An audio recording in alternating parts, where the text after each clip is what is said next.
This instruction set is about how to put on a competition swimsuit for females without any help in less than an hour. The struggle every swimmer has to deal with at a big meet is almost always the same.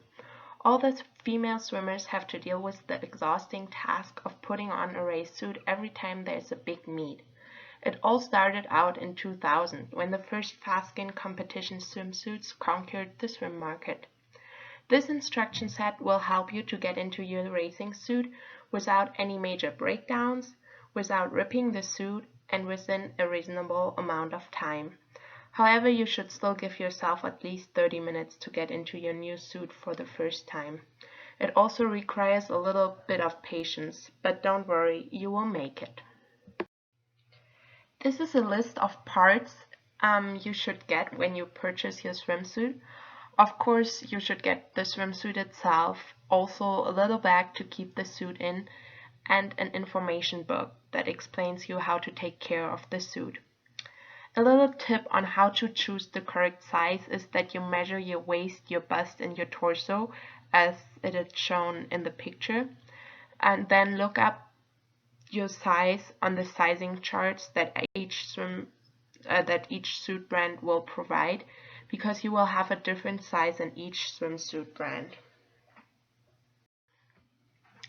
The required tools you should have when you try to put on your swimsuit are one-time use rubber gloves, as you see in the picture, somewhere to sit just in case it gets a little bit harder to get in the suit, and a towel. The towel is important because it's really important that you stay dry and that you're completely dry when you start putting on the suit. So make sure that the room isn't too hot, and if you get sweaty, use your towel to keep dry. Alright, so let's get started. First, put on the rubber gloves to protect the suit from your fingernails and to make it easier to pull the fabric up your body. Then continue with folding the sticky bottom parts of the suit legs inside out. You can see the sticky bottom parts on the picture. You have to fold it exactly that way. The third step is to start with putting either your right or your left leg in the suit. Pull the side you chose above your knee. Make sure that the seams are on the inside of your legs and not turned around your leg. Now continue with putting your other foot in the suit. For this step, you might want to sit down if it gets a little bit difficult. Pull the fabric above your other knee to the same spot where you placed the suit on your other leg you started with. Again, make sure the seams are on the correct place of your leg. Continue with pulling the suit up equally on each side until you reach the top of your legs. Make sure the top part of the suit isn't bunched together so that you won't have trouble pulling it up higher.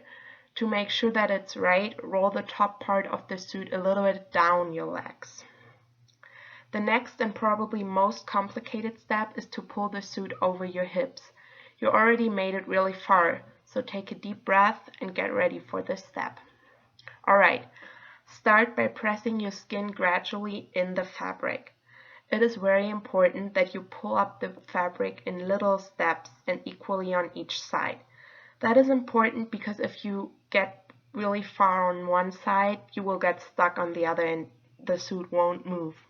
So to do it right, work yourself around your body by starting to pull up the suit a little bit in the front, then pressing skin in at your back, and then catch up at the sides by pulling up the fabric.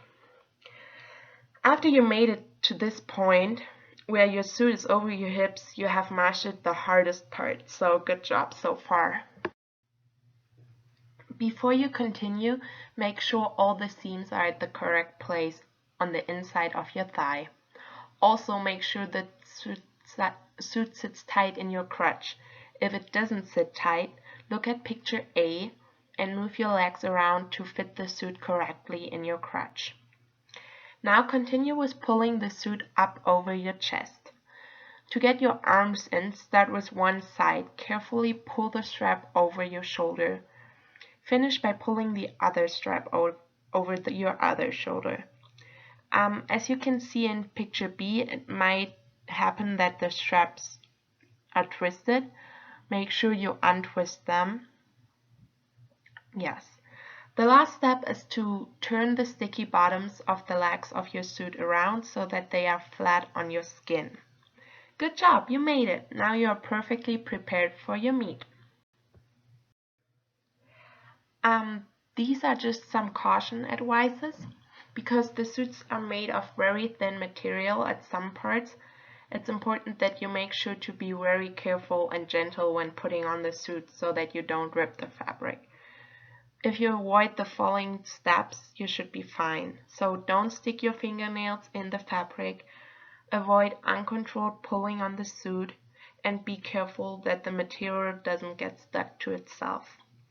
To be careful while putting on the suit is in your best interest because many brands don't replace broken suits that are damaged of something you did wrong, and you don't want to spend hundreds of dollars for your racing suit and then have to throw it away. Yeah, that's how you put on a race suit. You're completely finished putting on your racing suit when the straps are over your shoulders and all the parts lay on your body like a second skin without any crinkles. By talking about a second skin, I mean a second skin. It shouldn't be like too tight to breathe, but they should lay on your body like really, really tight. Furthermore, it's important that all the seams are in the correct place on your body to make sure that the suit sits right. Also, make sure that your straps aren't twisted. This picture shows you how the swimsuit should look when it's on your body. This is my picture reference page just in case you want to look them up.